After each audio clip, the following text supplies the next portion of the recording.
All right, guys, welcome to episode 7 of the B&M Broadcast. We hope you enjoy the show. Okay, well, today I want to talk about mentors.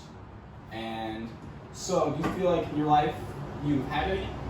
Oh yeah, Have you found any mentors? Definitely had a lot of mentors, or a couple of mentors. I guess I shouldn't say a lot. I've had a couple key people who I consider mentors that have helped me along the way for sure. Okay, well, I know a lot of people, especially people that are in entrepreneurship, especially people starting out, are always really curious about how other people found their mentors. So you mind sharing that story? Because I think a lot of people could get value about how you met him. Yeah, absolutely. Yeah, one of my mentors I met, I had moved to Olympia, Washington for a little while, and I was looking for a job, and like there's not a lot of 40-hour job weeks, or working 40 hours over there because everything's so part-time. So I found this company that was finally like willing to do it. It was doing something I had never done. It was doing sales, and it was doing online sales, which proved to be super useful nowadays. But I went in there and I had met with a whole bunch of the company, and once I got hired, they had brought in a couple other new people, and one of them was a technician that I ended up working really closely with, and he obviously later on becomes my mentor. But he kind of introduced himself one day, and what's funny is like, I don't know what it was about him, but like, you meet some people and they just seem slightly more important, or like they seem like they carry weight to them. A lot of you almost see that like his ambition wasn't running out. He was old, but like he still had ambition. Mm-hmm. So you saw like the fire in his belly. Yeah, exactly. And so I went home and even told my girlfriend. I was like, this is just a guy to know. Like I didn't know anything about him. I just met him a couple times, and we had spoken a couple times, and when he spoke, like his words carried weight. He talked about real shit. He was truthful. He was honest. So I naturally, I guess, just put more weight into his words, and went home, like I said, told my girlfriend about it, and and throughout the time, Can I ask a question? Yeah, for sure. What specifically do you think, like, you said that obviously you could see like he had a fire still in his belly, but like, what specifically made you think like, hey, this is a guy to listen to?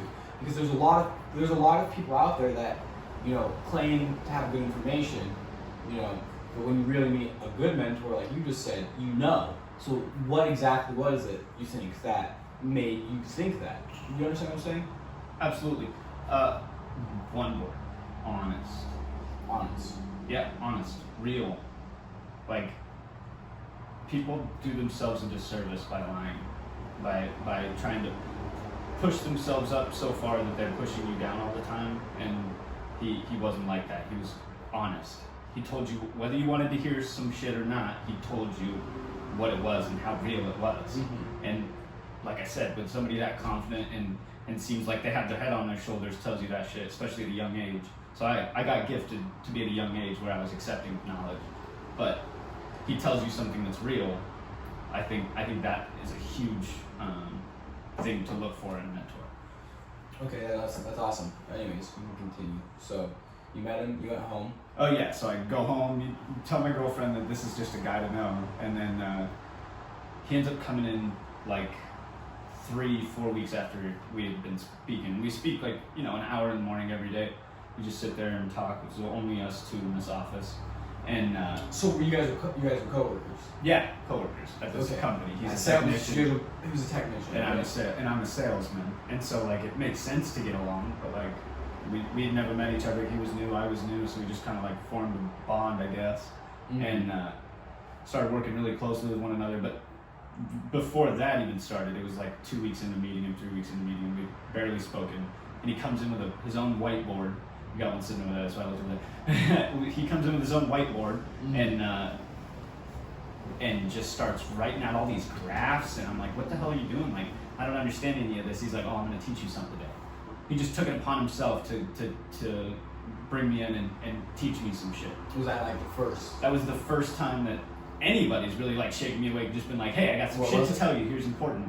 It was real estate. What about specifically? Yeah, specifically it was about, he got help because he had a military thing, but he taught me about certain loans that you can get for your for your LLC, creating an LLC was the first time I'd ever heard those words or anything like that. He goes over creating your own LLC. He goes into how you can make money basically buying and renting houses, and then how you can use that to turn it into income that just continuously comes in. But yeah, it was crazy. It was crazy. He comes in with all this shit, and I was like, "What are you doing?" He's like, "Oh, just take notes, take notes, take notes." So I still have the notes, and I look at them sometimes. But like, I'm needing to learn more, obviously, about this. But he goes on. He does that like 4 or 5 times. So now, like, I have a deeper understanding of what he's trying to convey, and I'm like, okay. Now, how do I make enough money to start doing all this? So like now I'm in my stages of trying to fucking use what my mentor taught me and create my own thing so that I can use it in that field as well. That's awesome. That's awesome. So, after you first like started teaching you, what was like the most important thing that he shared with you? Like, he started with real estate. Did everything stay in real estate, or? No, it was more life. I was really young. I was homeless. But like right before I met him. So like, this is a successful dude, and here's like innocent little me who's homeless, and like it wasn't out of bad choices. I just had people fall out. For me, they just fell out. The bottom fell out, and I wasn't able to rely on them anymore. So I ended up homeless, and then I ended up finding this job where, like I said, it was tough, but I ended up doing it, and then I meet this guy who teaches me about all this stuff, but he also along the way taught me like a bunch of valuable lessons. You said like what specifically though? Like not specifically, but like number one. If you had to like, I mean, say what you think the most obviously, but important thing he taught you was like say one like mindset or like approach life. Like if you have anything tactical, see if you give something tactical to our audience. No, a rising tide raises all ships. Okay. And too many people. He explained to me that too many people spend time poking holes in everybody else's ships, and that's just not the way to go. Yeah, that's huge. Yeah, that's a huge shit. It was, because raising other people up, it only benefits you. So he basically was one of the first people that ever really shared with you like an abundance mindset. Is that for sure? Okay. Like you don't have to put yourself above everybody else because there's so much to go around. Okay. There's so much to go around. Yeah. No, that is huge. If you don't have an abundance mindset about life, I mean, it makes it a hard place to operate. What about you though? I mean, I know you have had mentors. We talked about that before on a previous podcast, but what brought them to you, or how did you come to them? Yeah. So this was more like for specifically like digital marketing and like sales and advertising, but I think these same principles could apply to any interests. So when I first started doing digital marketing, it was fucking tough, obviously, and I sucked dick at it. But I learned a lot, by reading. But then I thought, like, okay, everyone says you can learn quicker from other people by paying attention to them, right? So I decided, like, okay, I'm learning, but this is going very slow. It's been a year. Yeah. A year and I made no money. Like, I could have made money. I had clients, but I wasn't profiting anything. Okay, right? Yes, sir.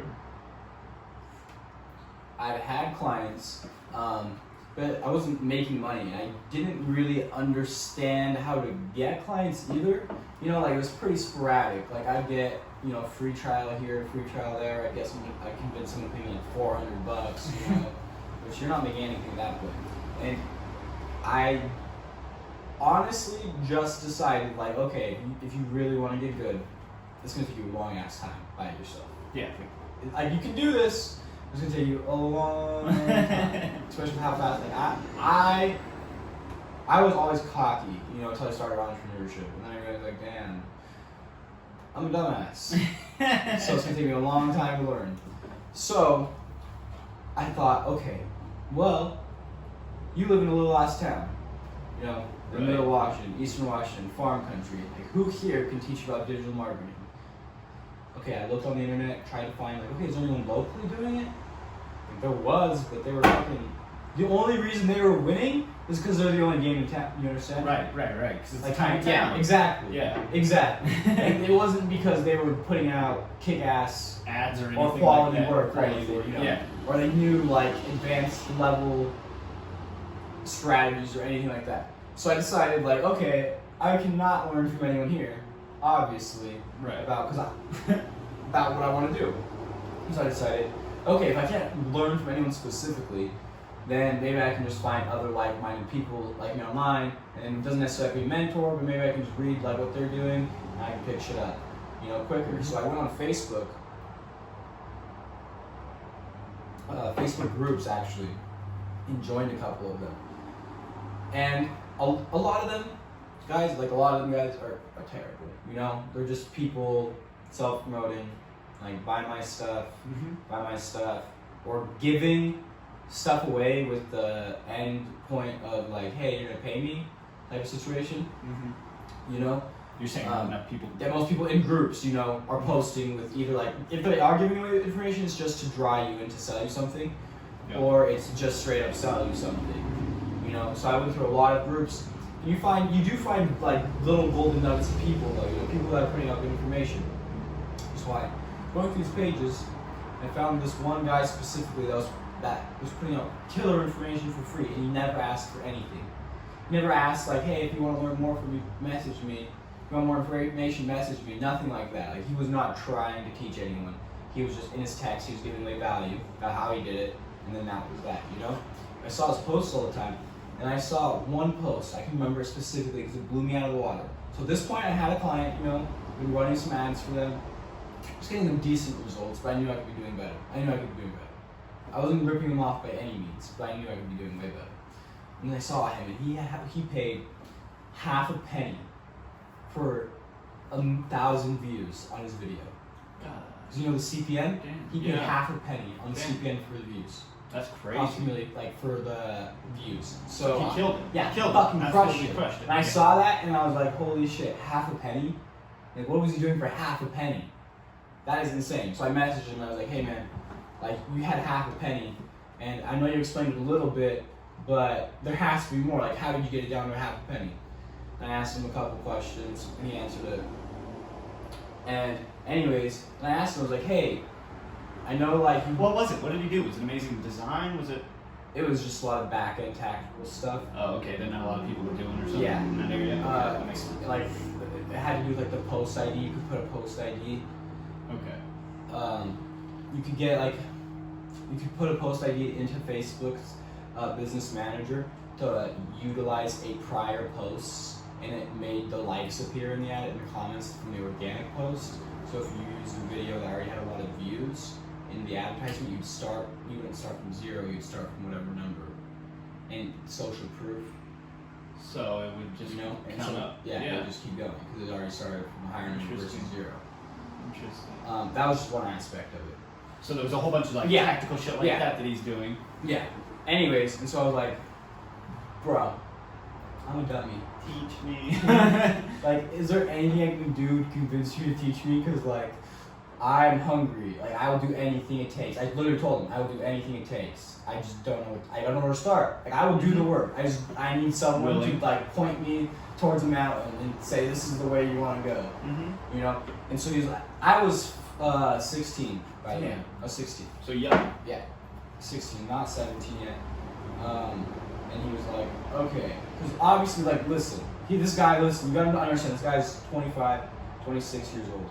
A 16-year-old kind of wants to learn from him.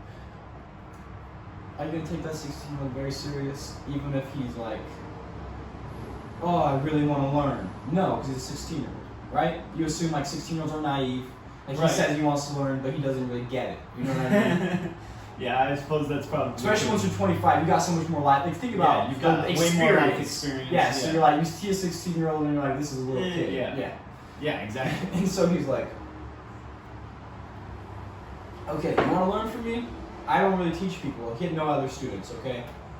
Yeah, I don't teach people. But if you do this one thing, I'll teach you. I was like, okay, anything. I'll pay you money. I'll fucking do any work for you for free. Why do you want me to work for you for free when I don't have to do shit? And so he was like, okay, listen, if you can get me $1,400 in 30 days, it's yours. I'll do it. 30 days. You have 30 days. Basically, I'll see I'm a fucking hustler. Uh-huh. Okay? He didn't say that. But But why You can insinuate you got 30 days. You got 30 days. Give me $1,400, 16. Yeah. Okay, and so it was like 30 days, plenty of time. What'd you do? Called up this guy that I knew that owned a farm, and I was like, bro, I know, not obviously not bro, but I was like, hey, I know it's like time to harvest potatoes and garlic. I'll do the work. Yeah, I'll work in the fields with Hispanics. I was the only white kid out there, so I worked in the fields. That's dope. Wow. I say like that. Yeah, boom. Because you get 14 because they pay you well. You work such long hours. Mm-hmm. So I went out and worked 14-hour days for a month in the sun. Fun. Harvesting potatoes, while I'm at tractor. So, when I took that money and I was like, okay, you got Venmo or how am I sending this money? And he's like, what? You actually got it? Oh, he didn't even think you were gonna do it. Yeah. Oh my god. He's like, yeah, and I was like, yeah, I actually got it. And he's like, okay. And PayPal did over to him. And then he's like, okay, well, I guess we'll start tomorrow. Make a list of everything that you really want to learn about. Yeah, huh? No, I messaged him and talked to him. You messaged He him, called you me on had the phone. met I him. called him. No, I didn't met him. I called him on the phone. Nice. I called him on the This phone. is crazy. And he asked me, I told him I was like, That's super, good. super hungry, you know. Like, not on the phone, it was through Facebook Messenger. But I was like, hey, can I call you? And he's like, yeah, call me at XYZ time. Called him. Like, hey, I'm super, super hungry. For success, I want to learn. And then, obviously, the rest of the story. I come back with the money. He's like, okay, I guess we'll start tomorrow. Make a list of everything that you're really struggling with. And the history from there, dude. He gave me 5 years of what it would take me 5 years to learn By yourself? in like 6 months. Oof. A year. Wow. You know? Like, he helped me so much. Like I cannot understate the value of a mentor if you find the right one. He And so- skyrocketed me. I am Right. forever in his debt. So, was that your only one then? No. No. I found the second one. So how did that go? So you met a second one. So you met that guy Very through just similar. sheer hard work. So you applied the same logic to the second one. You were just like, okay, well if I message enough people, Exactly. explain to them that I'm really hungry. Exactly. Listen. But I'm hitting a wall, but I know you're killing it, and I'll do anything it takes. I'll work for you for free. I'll pay you however much money you want. You give me the number, I'll make it happen. Especially if you're a young guy or a young woman, doesn't really matter your gender. If you're young and you have a lot of tenacity and you have that real hunger, you have that real hunger. Like you, Yeah, the desire, the fire. you will be so rare compared to from the normal 16-year-old that people will just help you. Mhm. Just because you're not a cookie that comes around often. Yeah, exactly. You're willing to put in the work. Yeah. If you're truly willing to put in the work. And so I met my second mentor when I was 17, and it was the same thing.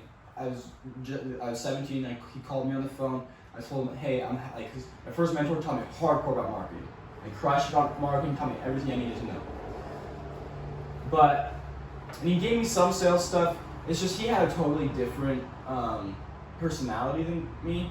And so That's his hard. sales stuff just was not The same in line with you. it just wasn't like I don't know if I was just applying it wrong. It just wasn't really doing it for me. You know, it just wasn't really helping me that much. And so, I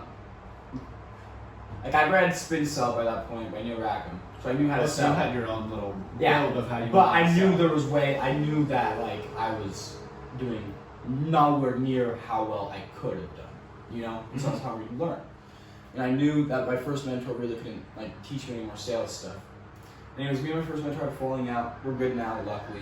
You know, Yeah. it's just me being young and ungrateful at the time. You got falling out. So don't. Don't be ungrateful. Yeah. Because luckily I fucking wised up and I apologized to him hardcore. We're all cool now. You know? Yeah, that's good. Yeah. That's good. But Because moving on to I'm the second one. Anyway, so I you found a get the second mentor, very similar, Facebook groups. Okay. I found another guy who was killing it, and this guy actually was wanting to teach people. Oh, okay. So he's like. So you need to be actively careful. looking. But why I trusted him is he showed his Stripe account, and he showed the names of who was paying him, and it was not individuals, it was businesses. Okay, so ask them for proof. You were going to get a mentor, get proof. Get proof to Because me. I was like, seeing a Stripe account wasn't enough because it could be coming from people paying him to teach them. But he showed me like, hey, look, these are real businesses paying me. Wow, that's dope. Okay. Super powerful. And so then, luckily, he's even more altruistic. Okay, so what he will charge you however much money you can afford to pay him. If you can afford to pay him $1 a month, he'll charge you $1 a month. Why? Because he wants you to have some skin in the game, so then you'll care more. Like literally, he asked me how much money are you making. I told him, and he's like, okay, give me $5 a month. Wow. He's making he's making thousands a day. $5 ain't shit to him. You really think he cares about $5? No. Yeah. It was just to keep you committed. Yeah. That's cool. So, you meet him. What is his? You obviously learn a lot of marketing from the first one. What do you get from the second one? More so, you said you were looking for sales. Is that what you got out of him, or did you get more than that? Explain. A lot of sales stuff. A lot of sales stuff. Yeah, a lot of sales stuff. Mm. He really helped me change my mindset on sales, and to take stuff like less personal, and he helped me take more risks in sales. When people say no, don't just fucking give up. Prepare for that, because if you're a salesman and you're listening to this, you hear no a lot, so you should be preparing for that. Yeah. If you know you're gonna hear no, why aren't you gonna spend some time worrying about that? Everyone worries about the presentation, and they don't think about what's gonna happen when they say no after the presentation. They just think they're gonna see the presentation and bam, they're gonna buy. Even seasoned salesmen, I'm not saying expert salesmen, but I mean seasoned salesmen who've been doing it for a while still fall into that trap. When they have enough experience, if they thought about it hard enough, they'd realize, hey, 75-90% of people still say no after the presentation. Well, what can you do about that? You really helped me with that. Which is super powerful. What is one of the most important things after they say no? Learn how to overcome/deflect objections. Because they're gonna have a reason why. And not also think about the deeper root meaning of the objection. Because like money, for instance, this is a very popular objection. This costs too much, or some variation on that. I can't afford it. Blah blah blah blah. Money's never the issue. Money's never the issue. What you fail to do, if they say this is too expensive, what that tells you is you failed to build up the value properly, and you need to loop back in. Looping back and build the value correctly. Because if you build up the value more than what they value their money, because money is easy to value, it's numerical, right? But if you can give them more than $1,000 worth of value, they will happily give you the money. They'll trade it with a smile on their face. Yeah, because they believe it's worth it. Yeah, so he taught me how to build perceived value. Because listen, even if you have a valuable service, if you can't convey that value, then nobody's gonna believe it. No one's gonna buy it. Yeah. No one's gonna buy it. Yeah. No one. Interesting. Was there any other huge points that he brought you up on? I mean, a lot of mindset stuff again, and see that's what tactical shit matters, okay? But the rules are simple. Yeah, work hard, get results. Work hard, test. That's another huge thing. Yeah. When I say work hard, I'm not saying do the same thing over and over and over and it's going to work eventually. It's insanity. No, that's literally the definition of insanity. Yeah. So what you need to do is work hard and test. Be willing to throw the fucking baby out the window. Yeah. Be willing to sacrifice your best ideas. Because, listen, if you love the idea and it's not working, move on. Keep testing. Try shit. Why do you think, listen, if you've been trying the same thing for 5 years and it's not working, why are you going to keep trying? You want the next 5 years to do the same? Yeah. I mean, Thomas Edison took 1,000 tries to get the light bulb or whatever. But he did 1,000 experiments. But he said he didn't do the same thing 1,000 times. He did it completely different. He did different variations every time. Yeah. Until eventually, bam, payoff. Exactly. Totally. So experiment. Experiment. So what about, let's loop back. We covered mentors. But let's say, if you could go talk to 15-year-old Mason, what would you tell him? Oh, man. I would tell him that most people who say that you need to be realistic are wrong. Really? Keep going. That's what you say? Yeah. Did you really struggle with that? Yeah, definitely. I think, at least in my life, there was a lot more no people where, you got to be prepared for the worst, which you do have to prepare for the worst. I'm not saying don't prepare. But you also have to be an optimist and believe in your abilities to do things. And I think that constraining yourself to that thought, it's not conducive for success. Yeah. to be successful, you have to be able to push those thoughts aside. And so, yeah, I think I would go back and tell him, like, people are going to tell you a lot that it's probably not going to work, and they're probably going to be wrong. Because Did you believe you him have faith for a while? in yourself. What? Did you believe him for a while? I don't think so. That's good. I don't think so. But, like, do you waver? Yeah. Of course, yeah. Am I doing it right? If you have people putting shit in your ear all the time, because like even if you have the strongest convictions in the world, like those thoughts will creep in. You know, it's just inevitable. What about you though? If you could go back all the way to younger you, whenever you started getting the inkling, because we kind of went over it before you kind of got into shit young, exactly. Okay. Like if I could go back, let's say like to 13-year-old Brady, what would I tell him? That's a good question. What would I tell him? I would tell him we're gonna do this again when we're 50 too, so to listen more, to really listen more, and to try to understand. I guess not to listen more, but to try to understand more. Like just understand everything. Understand people, how people behave. Just understand the world more. Pay closer attention. Yeah, you think too many people focus on like the surface level stuff? Yeah, people are stuck in routines. They're going through life with their eyes closed, and it's terrifying. Is that how you see it? Yeah, people are stuck doing the same things over and over. Yeah. Seneca, he says most people never live. People barely start to live when they're dying. Most people don't truly start to live until the very end, and then they regret it because they spend their whole life living for other people. That's terrifying. That is terrifying. Not truly doing what they want. That's a super valuable book. Which one was that? That was the On the Shortness of Life by Seneca. Yep, it was a good one. Yeah. A good one. I listen to that one in the mornings. Give me some wisdom for the day. It's a sobering book too. Yeah.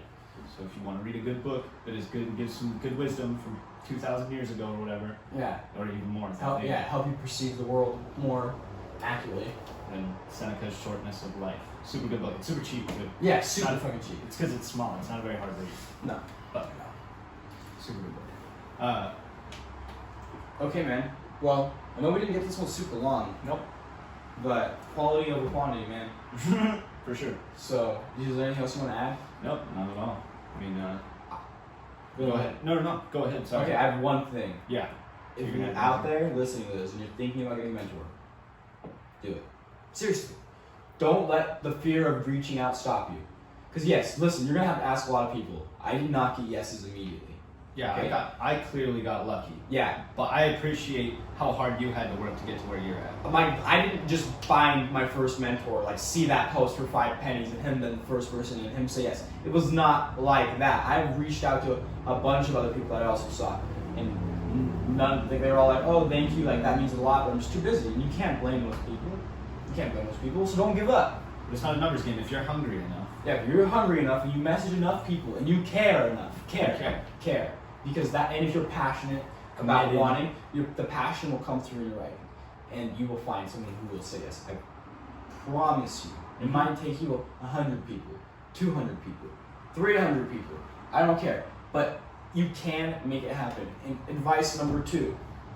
When you're talking to these people and you're trying to get a mentor or anything from anyone, you're trying to learn from someone, do whatever you can to provide value back to this person.